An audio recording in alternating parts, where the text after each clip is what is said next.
They built monuments so massive, so perfectly aligned with the stars, that even today, with all our technology, we still cannot fully explain how. This is ancient Egypt. Asterisk, close your eyes for a second.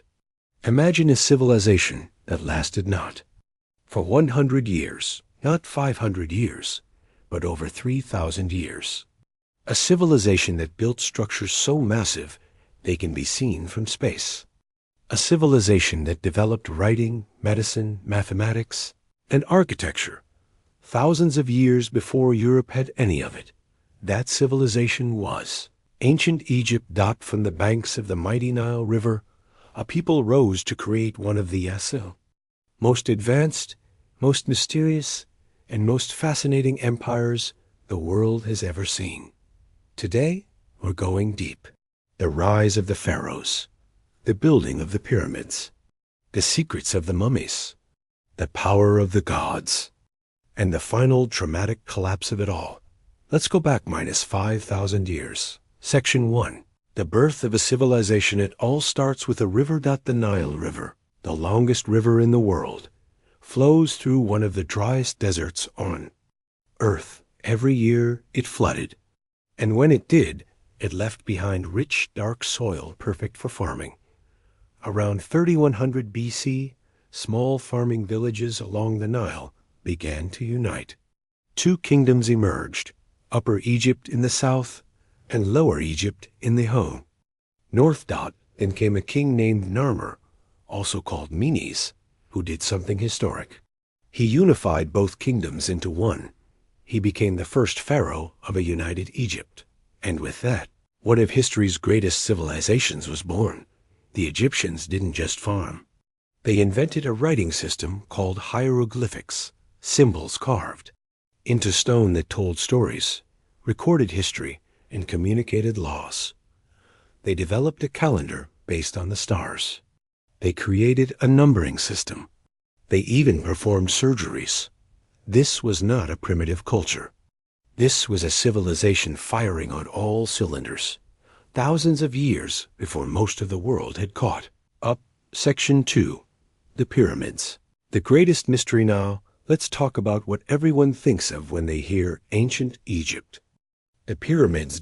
Around 2560 BC, Pharaoh Khufu ordered the construction of the Great Pyramid of Giza. It stands 481 feet tall. That's nearly 50 stories high.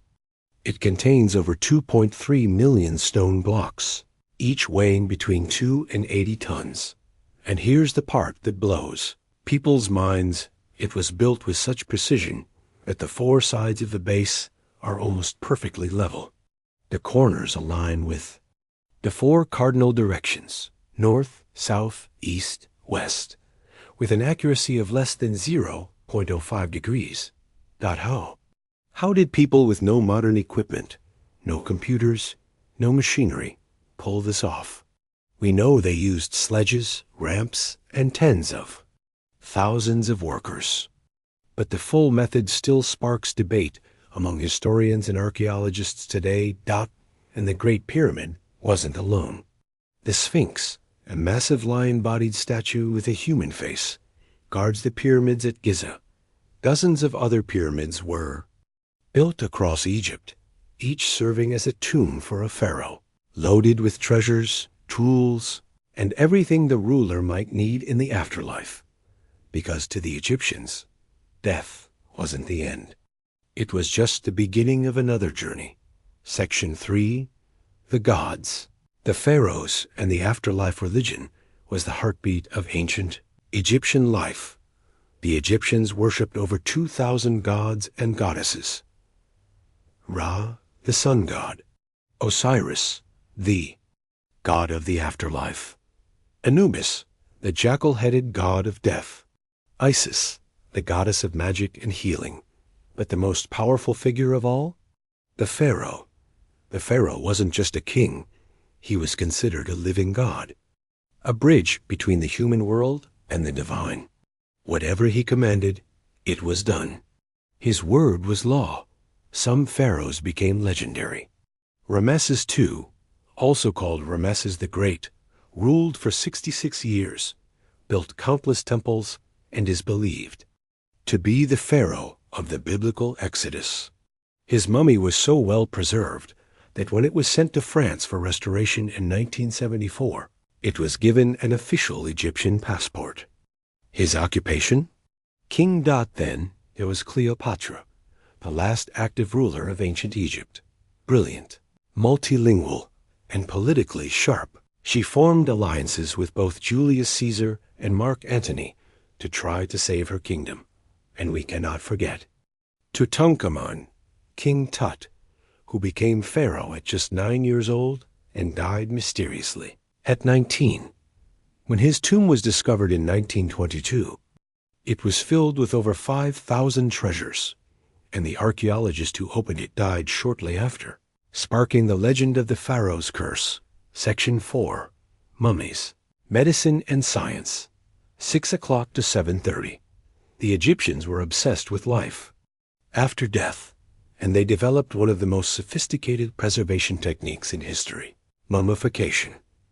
When a person of importance died, their body went through a 70-day process. Organs were removed and placed in special jars. The brain was pulled out through the nose. The body was dried with salt, coated in oils, and wrapped in hundreds of yards of linen bandages. Why? Because they believed the soul needed the body too, returned to in the afterlife. But here's what's remarkable.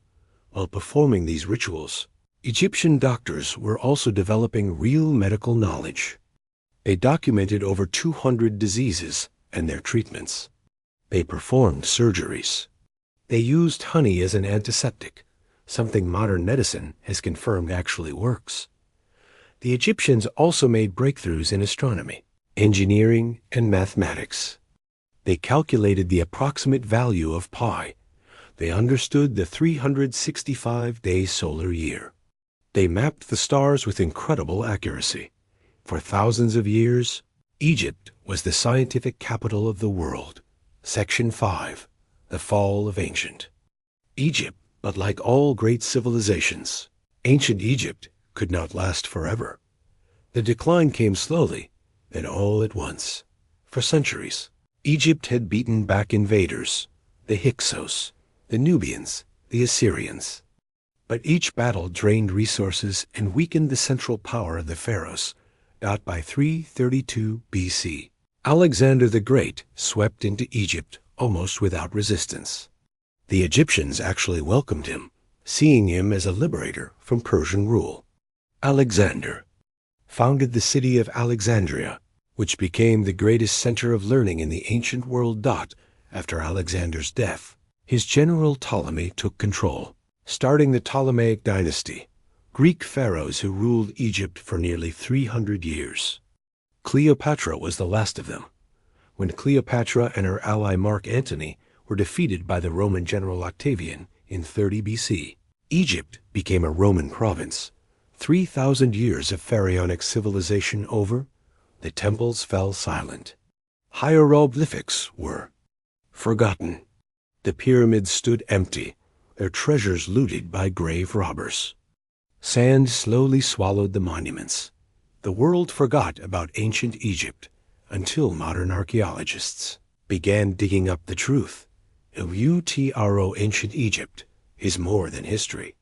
It's a mirror. It shows us what humans are capable of. The art, the science, the architecture, the philosophy. When they are driven by belief, purpose, and ambition. It also shows us the limits of all empires. No matter how powerful, how advanced, how seemingly eternal, everything rises and everything falls. But the pyramids still stand. The mummies still rest. The hieroglyphics still speak. To those who know how to listen.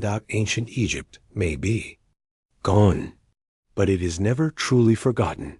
If this video made you feel something, like, subscribe, and drop a comment below. Which pharaoh do you find most fascinating? Let's talk history.